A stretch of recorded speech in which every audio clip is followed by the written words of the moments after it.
Bulletin की शुरुआत इस वक्त की बड़ी खबर से करेंगे। मरकजी हुकूमत ने गरीबों को राहत दी है। बुजुर्ग, बेवाओं और माजूरों की पेंशन में 1000 रुपए का इजाफा किया गया है। हुकूमत ने मोहलिक वबा कोरोना वायरस के पेश नजर ये फैसला लिया है। 1400 पेंशन होल्डर्स के खातों में पहली किस्त भी जमा हो गई है। तो इस वक्त की बड़ी खबर मरकजी हुकूमत की तरफ से लिए गए फैसले के हवाले से। मरकजी हुकूमत ने गरीबों को बड़ी राहत दी है। बुजुर्ग, बेवा और माजूरों की पेंशन में 1000 रुपए का इजाफा किया है। हुकूमत ने कोरोना वायरस के पेश नजर ये फैसला लिया है। 1400 पेंशन होल्डर्स के खातों में पहली किस्त भी जमा हो गई।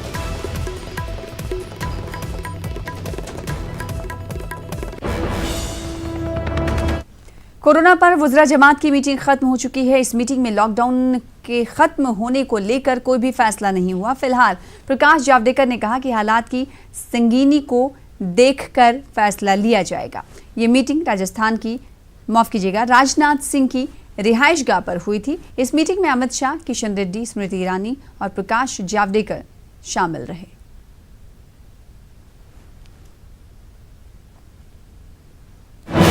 दूसरी बड़ी खबर का रुख कर लेते हैं, जो कि जमीयत उलमा के हवाले से आ रही है। जमीयत उलमा की जानिब से सुप्रीम कोर्ट में फौरी सुनवाई के लिए पिटीशन दाखिल की गई है। मुस्लिम समाज के ताल्लुक से नफरत अंगेज बयान पर रोक लगाने की अपील की गई है।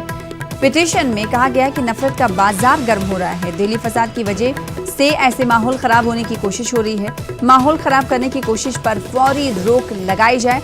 इसको लेकर जमीयत उलमा की जानिब से सुप्रीम कोर्ट में फौरी सुनवाई के लिए अर्जी दाखिल की गई है। मुस्लिम समाज के ताल्लुक से नफरत अंगेज बयान पर रोक लगाने की इस अर्जी में अपील की गई है।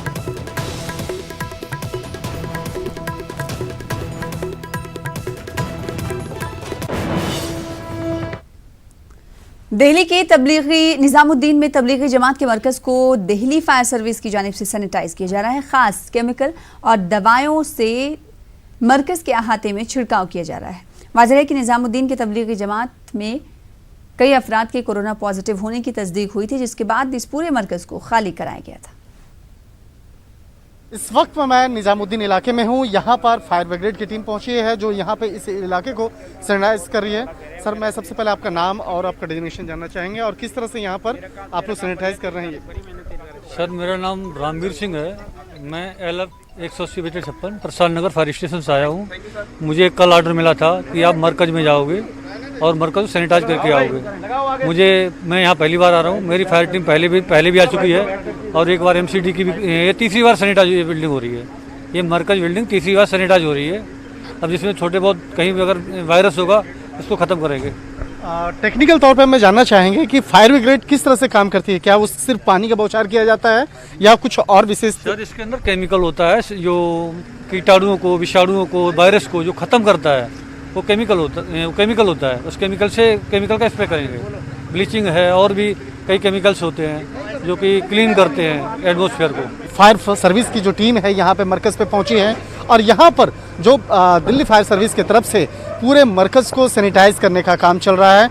और यह पानी की जो बौछारें देख रहे हैं, इस पानी में विशेष तरह के केमिकल डाला गया और उस केमिकल के माध्यम से इस पूरे इलाके को सैनिटाइज किया जा रहा है। और पूरे मरकज के आसपास का जो इलाका है यहाँ पर जिस तरह से यहाँ पे देखा जा सकता है कि इसको पूरा क्लोज करके, इसको बंद करके, जो जितने पेड़ पौधे भी हैं उस पौधे पे भी पानी की फव्वारे जो हैं वो छोड़ा जा रहा है। और यहाँ पर जो दिल्ली फायर सर्विस के जुड़े हुए तमाम जो वरिष्ठ अधिकारी हैं वो मौके पे पहुँचे हैं और आज तीसरी बार इस इलाके को सैनिटाइज करने का काम किया जा रहा है। तीसरी बार इसलिए क्योंकि यहाँ पर पहले भी 2 बार इस तरह के जो ऑपरेशंस हैं वो किए गए, जिससे कि इस इलाके में पूरा सैनिटाइज करने के बाद जो कोरोना वायरस से जुड़े हुए जो मसले हैं, जो हेल्थ इशू से जुड़े हुए मसले हैं, उसको यहाँ पे सही किया जा सके।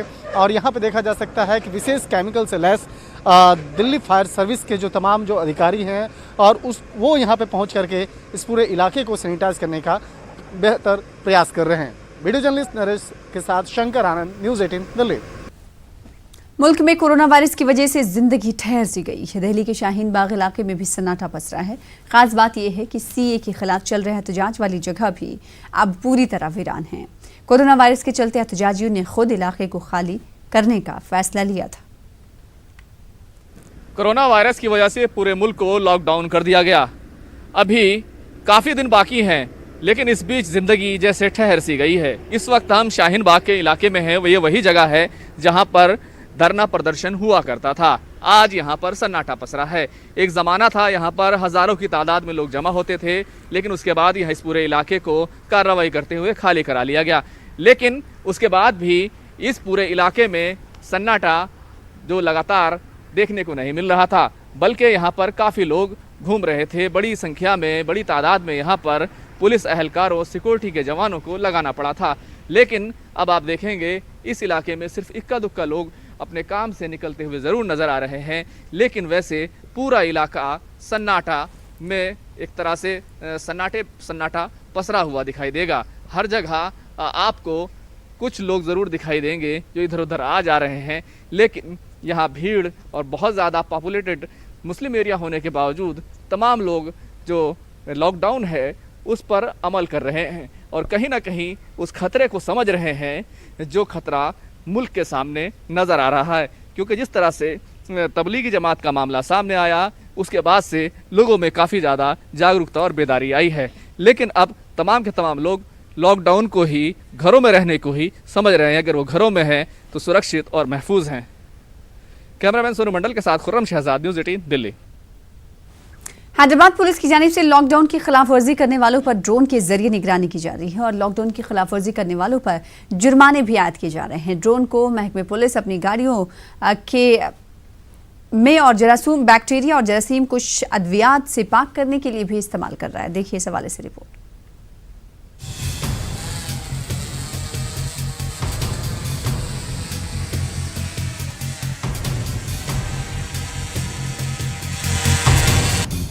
तेलंगाना पुलिस को कई मामलों में बढ़तरी हासिल है।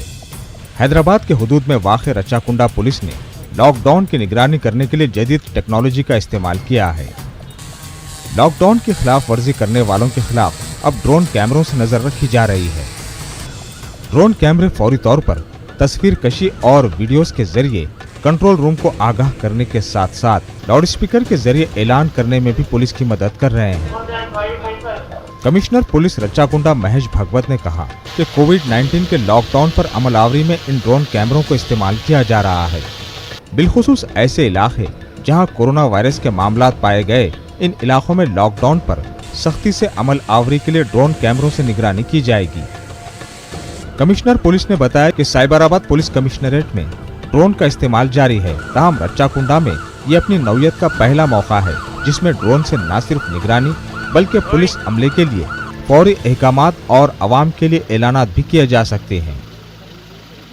टेक्नोलॉजी వాడి మనము ఉన్న కొన్ని కోవిడ్ పాజిటివ్ కేసెస్ ఎక్కువ ఉన్నాయి ఆ ఏరియా అంటే బాలాపూర్, పహాడీ షరీఫ్, మౌలాలి ఆ ప్రాంతంలో కంప్లీట్ లాక్డౌన్ కోసం ఈ టెక్నాలజీ మనం పక్క వాడతారు। ఈ టెక్నాలజీ ద్వారా ఎక్కడ అది ఎక్కువ జనాలు ఉన్నారు, ఎక్కడ సోషల్ డిస్టెన్సింగ్ లేవు, ఎక్కడ లాక్డౌన్ అది వైలేట్ చేస్తున్నారు, ఎక్కడ అది సాయంత్రం 6 తర్వాత ఈ medical shop, diagnostic centre, hospital తప్ప మిగతా ఎస్టాబ్లిష్మెంట్ బంద్ చేయట్లేదు, అక్కడ అది పక్క అది డ్రోన్ టెక్నాలజీ ద్వారా వాళ్ళకి సూచనలు ఇచ్చి మనం అది బంద్ చేస్తాం। ఇది చాలా మంచి టెక్నాలజీ। रचाकुंडा कमिश्नरेट हेडक्वार्टर से ड्रोन की मदद के जरिए पुलिस की गाड़ियों की सफाई का काम भी लिया जा रहा है। ड्रोन पुलिस गाड़ियों को बैक्टीरिया और जरासीम से पाक किया जा रहा है। महेश भागवत ने बताया कि गाड़ियों की सफाई को भी अहमियत दी जाती है ताकि हर तरह के इन्फेक्शन से गाड़ियों को बचाया जा सके और पुलिस अमले के लिए तहफ़्फ़ुज़ को यकीनी भी बनाया जा सके।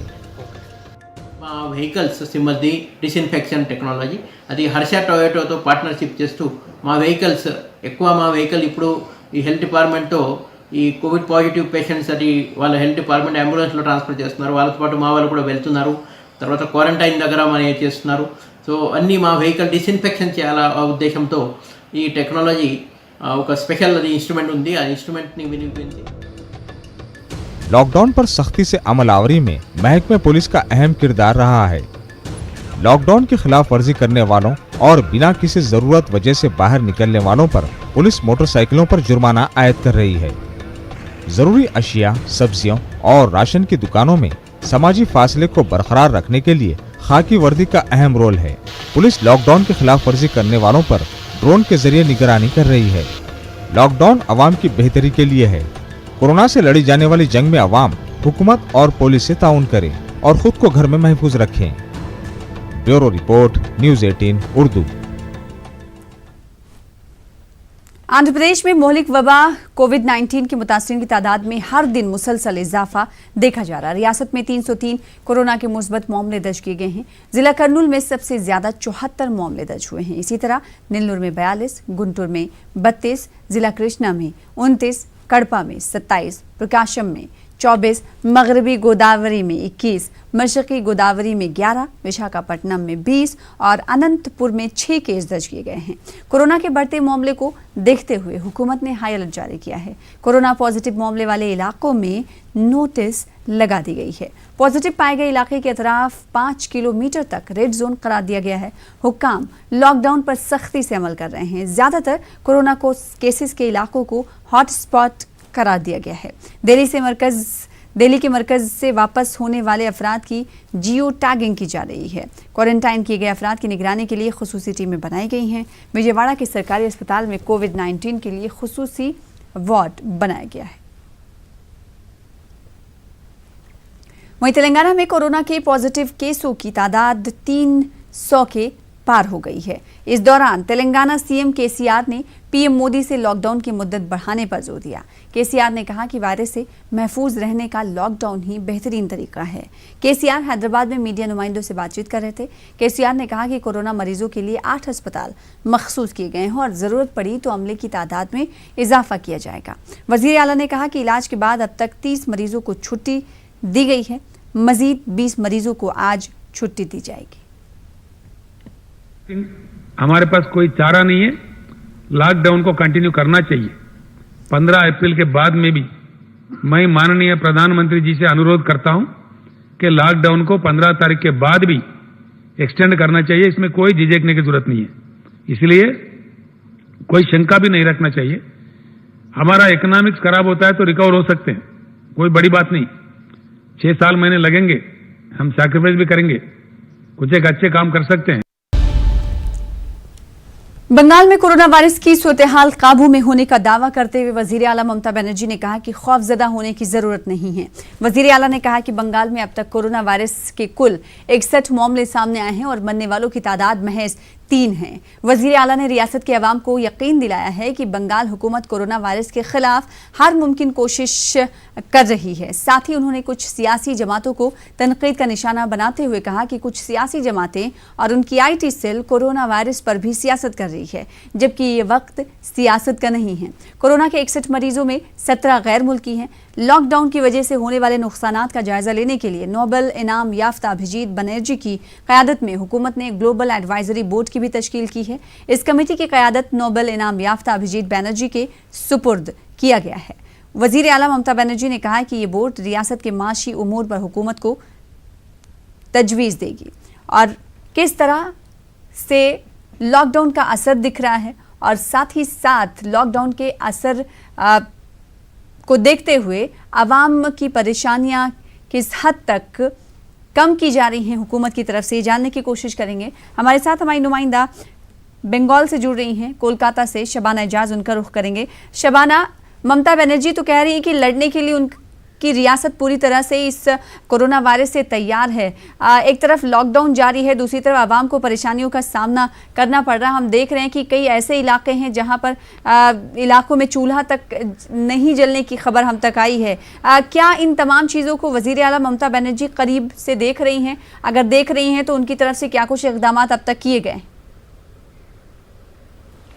बिल्कुल सना, आप देखें कि लॉकडाउन की वजह से जैसे जैसे वक्त जो है वो और ज़्यादा होता जा रहा है। 21 दिनों का ये लॉकडाउन है और जैसे जैसे वक्त गुजर रहा है लोगों की परेशानियां और ज़्यादा बढ़ रही है, क्योंकि जो भी जमा पूंजी थी जिसके पास वो अब ख़त्म होने के करीब है। जो खासकर जो मजदूर तबका है उनके लिए अब दिन चलाना मुश्किल है। और ख़ासकर जिस तरह से वज़ीर आला ममता बनर्जी ने बार बार कहा था, उन्होंने बाज़ारों का जायज़ा लिया था कि जो है वो सूरत हाल कैसी है। खुद वज़ीर आला गई थी, उन्होंने कुछ जिस तरह से उन्होंने एक एडवाइस दिया था कि लोग इस तरह से डिस्टेंस मेंटेन करें, लेकिन जो कीमतें बढ़ रही रही हैं, जो हर चीज़ की कीमतों में इजाफा हुआ है, इसके ताल्लुक से जो है वो अब तक जो है वो, हालांकि हुकूमत की तरफ से एक कमेटी बनाई गई थी कि वो बाज़ार में कीमतों के जायज़ा लेगी, लेकिन उस कमेटी की तरफ से भी कोई बड़ा कदम नहीं उठाया गया।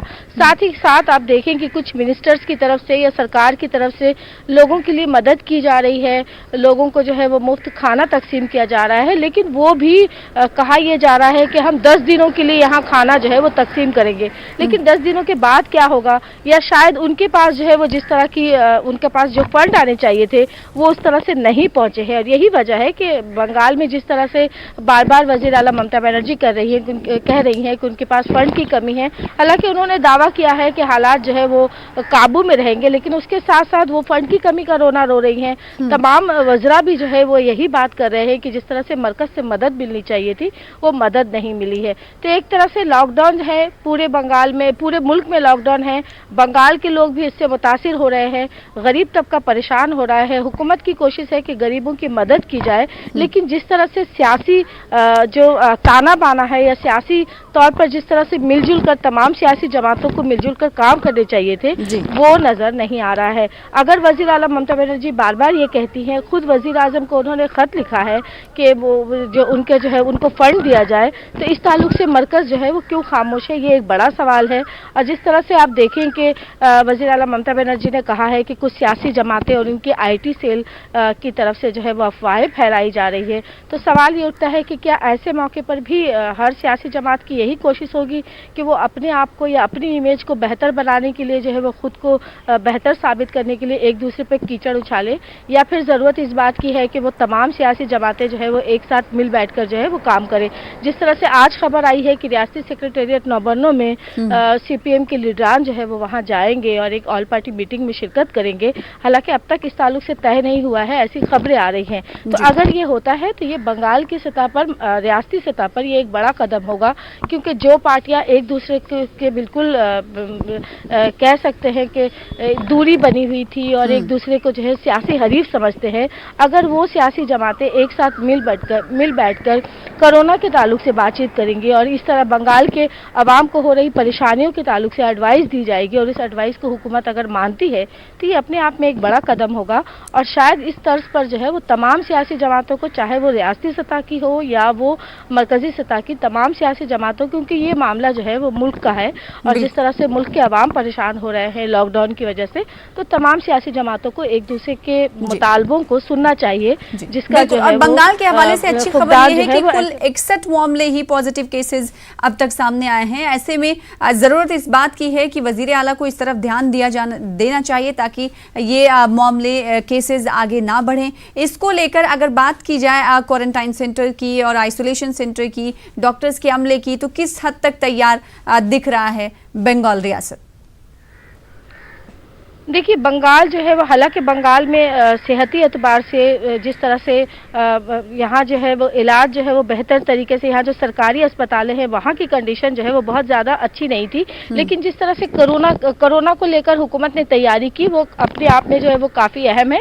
और साथ ही साथ जो बहुत सारी समाजी तंजीमें सामने आई, किसी ने अपना होटल पेश किया, तो किसी ने अपना रिसोर्ट पेश किया, तो किसी ने अपने अदारों को दिया, तो ये अपने आप में एक बड़ा कदम था कि समाजी तौर पर भी ऐसे वक्त में जब बंगाल में सेहती एतबार से, मेडिकल नुक्ते नज़र से जो है बंगाल बहुत ज़्यादा अपडेट नहीं था, तो ऐसे तौर पर समाजी लीडरान भी सामने आए और हुकूमत के साथ जो है वो कदम से कदम मिलाया है। तो हुकूमत ने तैयारियां की है और तमाम जो डॉक्टर्स हैं, जो नर्स हैं, जो मेडिकल स्टाफ है, वो इस काम में जुटे हैं और मरीजों को जो है वो बेहतर तरीके से जो है वो उन्हें जो है वो इलाज दिया जा सके, इसकी कोशिश की जा रही है। बंगाल में अब तक 61 मामले सामने आए हैं और जिस तरह से वज़ीर आला ममता बनर्जी बार बार कह रही हैं कि इस मामले पर जो है वो कोई सियासत नहीं की जाएगी। हालांकि आप देखें कि बीजेपी की तरफ से एक ऐसा मामला भी सामने आया था जब ये कहा गया था कि बंगाल हुकूमत जो है वो मेडिकल बुलेटिन जारी जो है वो वक्त पर नहीं करती है और जो मरीजों की तादाद है उसे भी छुपाने की कोशिश की जा रही है, ऐसा एक इल्ज़ाम जो है वो लगाया गया था। लेकिन हुकूमत ने उन तमाम बातों को नज़रअंदाज किया है और जब शाम 4 बजे वज़ीर आला ममता बनर्जी एक प्रेस कॉन्फ्रेंस कॉन्फ्रेंस करती हैं, उसमें मेडिकल बुलेटिन जारी करती हैं और उसके बाद ही मालूम हो पाता है कि वो कुल मरीजों की तादाद कितनी है। तो हुकूमत लगी है और खासकर जिस तरह से लॉकडाउन के लिए लोगों को जो है वो घरों में रहने की अपील की जा रही है, पुलिस को जो है वो इख्तियारात दिए गए हैं, जो लोग बाहर निकलेंगे बिला वजह उन पर जुर्माना लगाया जा रहा है। तो इस तरह से लॉकडाउन को जो है वो कामयाब बनाने की कोशिश की जा रही है। मुख्तलिफ रियासतों में, तमाम रियासतों में इसी तरह की अमलावरी की जा रही है कि खिलाफ वर्जी करने वालों के खिलाफ कार्रवाई की जाएगी। बेहद शुक्रिया। और यही हाल मगरबी बंगाल का भी है। शबाना एजाज हमारे साथ जुड़ने के लिए, तफसीलात फराहम करने के लिए। खबर राजस्थान से है। राजस्थान का रामगंज शहर कोरोना वायरस के हवाले से डेंजर जोन बना हुआ है। राजस्थान में कोरोना के 300 केस सामने आ चुके हैं, जिसमें 80 से ज्यादा अफराद रामगंज शहर से ताल्लुक रखते हैं। रामगंज से एमएलए अमीन कागजी ने कहा है कि हुकूमत पूरी तरह लोगों के साथ है, जरूरत बस लोगों की जानिब से भरपूर ताउन की है। उन्होंने कहा कि लोगों को समझना होगा कि ये बहुत नाजुक वक्त है। राजस्थान में कोरोना के 300 से ज़्यादा मामले सामने आ चुके हैं, जबकि जयपुर के अंदर 100 से ज़्यादा मामले पहुंच चुके हैं। पहले राजस्थान में जो कोरोना का केंद्र था वो भीलवाड़ा माना जा रहा था, लेकिन अब जयपुर बहुत तेज़ी से आगे आया और ख़ास तौर पर जयपुर में रामगंज वो जगह है जहां पर माइनॉरिटीज़ का इलाका है, काफ़ी ज़्यादा डेंसिटी है पॉपुलेशन की। वो एक बड़ा ऐसा जगह बनकर के सामने आया जहां पर जो संक्रमण है बहुत तेजी से बढ़ रहा है। फिलहाल हमारे साथ में किशनपोल बाजार के विधायक अमीन कागजी हैं, जो कि मुख्यमंत्री से सीधे राब्ते में हैं। पूरी कोशिशें की जा रही है। सरकार का मेन फोकस पूरे राजस्थान में अभी रामगंज पर आकर के टिक गया है। पहले रामगंज को लॉकडाउन किया गया, फिर कर्फ्यू लगाया गया, अब पूरी तरह से सील कर दिया गया है। सर, रामगंज खुले तौर पर अब सबको पता है कि बड़ी खतरनाक स्टेज में है। आप लोगों का क्या मानना है और क्या तैयारियां और हालात को देखते हुए क्या आपने कल मीटिंग भी की है मुख्यमंत्री के साथ में, क्या फैसले किए गए? देखिए, कल मुख्यमंत्री जी के साथ में बैठ के जो चर्चा हुई, सारे अधिकारी थे, शिक्षा विभाग, चिकित्सा विभाग के और सारे आला अधिकारी थे। उसमें रामगंज को लेकर मुख्यमंत्री जी बड़े चिंतित हैं और उन्होंने ये भी निर्देश दिए कि जितना भी इलाका है उसको कंप्लीट तौर से लॉकआउट कर दिया जाए, चारों तरफ से उसको सील कर दिया जाए। और ये भी उन्होंने आदेश और निर्देश दिए अधिकारियों को कि कोई भी आदमी, चाहे सरकारी कर्मचारी, किसी भी सर्विसेज का हो, ना तो बाहर जाए ना अंदर आए। जो लोग जहाँ हैं वहीं रहें। मैं आप सब लोगों से ये अपील करना चाहता हूँ कि देखिए, रामगंज एक हॉट स्पॉट में कन्वर्ट हो गया है और मैं यहाँ के सारे निवासियों से ये अपील करना चाहता हूँ कि जो भी मेडिकल टीमें आपके घर पे आ रही हैं उनसे घबराएं नहीं, क्योंकि हम सब लोगों को, सारे अधिकारियों को, मुख्यमंत्री जी को, मंत्री जी को, सबको हमको चिंता है आपकी जान की, और आपकी जान हमारे लिए अमूल्य है। मैं ये कहना चाहता हूँ कि जो लोग थोड़े से डर के कारण इधर से उधर शिफ्ट हो रहे हैं, एक तो ये लोकल माइग्रेशन बिल्कुल बंद हो जाए, कोई एक दूसरे के घर ना जाए और जहाँ हैं वहीं रुक जाएं। ख़ास तौर से मैं नौजवान साथियों से अपील करना चाहता हूँ कि जो लोग नौजवान हैं उनको बहुत समझने की ज़रूरत है। वो इसलिए कि आपका इम्यून पावर सिस्टम बहुत अच्छा है, लेकिन आपके साथ जो बच्चे हैं, आपके साथ जो बुज़ुर्ग हैं, वो लोगों का इतना इम्यून सिस्टम नहीं है। तो आप कृपा करके एक दूसरे से ना मिलें और इधर उधर ना जाएं। ये जो नौजवान से आपने अपील की है, खास तौर पर अगर देखा जाए तो यही खामियाजा जो भुगतने की वजह बनी थी सबसे बड़ी। रामगंज में गलत फहमियों का दौर चला, गलत मैसेज चले, मेडिकल टीम को पीटा गया, फिर आप लोगों ने सूरत बदली, अब लोग आ रहे हैं बाहर निकल कर। देखिए, मैं बहुत खुश हूँ इस बात से कि लोगों ने अब मेडिकल टीम का सपोर्ट करना शुरू कर दिया है। कल भी सपोर्ट किया, परसों भी। कल जब मैं रामगंज गया, मैंने अपील करी, उसके बाद जितने लोग हम चाहते थे वो सारे के सारे लोग क्वारंटीन कर दिए गए हमने।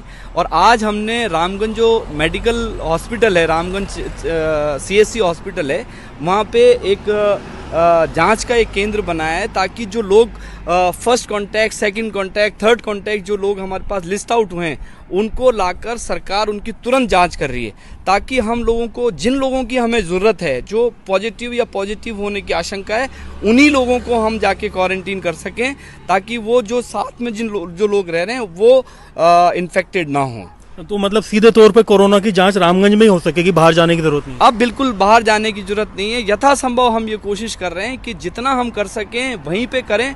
और एक बहुत अच्छी बात जो है, कल मुख्यमंत्री जी ने निर्देश दिए कि रैपिड टेस्ट भी 1-2 दिन में शुरू हो जाएंगे। उसकी किटें राजस्थान सरकार ने मंगवा ली हैं। वो आजकल में आने के बाद तुरंत से हम रैंडम उन्हीं के घर पे ही जाके हम टेस्ट करना शुरू करेंगे। जो लोगों को डर है वो डर भी दूर करना हमारा एक प्रथम लक्ष्य है। लेकिन मैं सिर्फ ये कहना चाहता हूँ कि प्लीज़ ये जितनी भी भ्रांतियाँ लोग फैला रहे हैं, जितना भी लोग आपको मिसगाइड कर रहे हैं, उसमें ना आए। रामगंज में ही एक ओपीडी लगाया गया है सीधे कोरोना के टेस्ट के लिए। राजस्थान के मुख्यमंत्री ने पहले ही कह दिया है कि मैं जाति आधारित जो कोरोना के रिजल्ट्स आ रहे हैं वो नतीजे सामने नहीं दूंगा। जो भी है तमाम लोगों को बराबरी के साथ में पूरा मौका दिया जाएगा और हम एकजुट होकर के कोरोना के खिलाफ जंग करेंगे। उम्मीद की जानी चाहिए कि रामगंज में जो कोशिशें की जा रही हैं उसका असर होगा। युवाओं से जो अपील की जा रही है और ख़ास तौर पर उन घरों में जहां पर 8 से 10 लोग एक साथ रहते हैं, उनसे भी अपील की गई है कि अपने खाने के बर्तन अलग करें, अपनी जो तमाम ज़रूरत की चीज़ें हैं वो अलग करें, ताकि कोरोना से इस जंग को जल्द से जल्द जीता जा सके। अरबाज अहमद, न्यूज़ 18 के लिए, जयपुर से। फिलहाल इसी के साथ इस बुलेटिन में इतना ही। दीजिए इजाजत।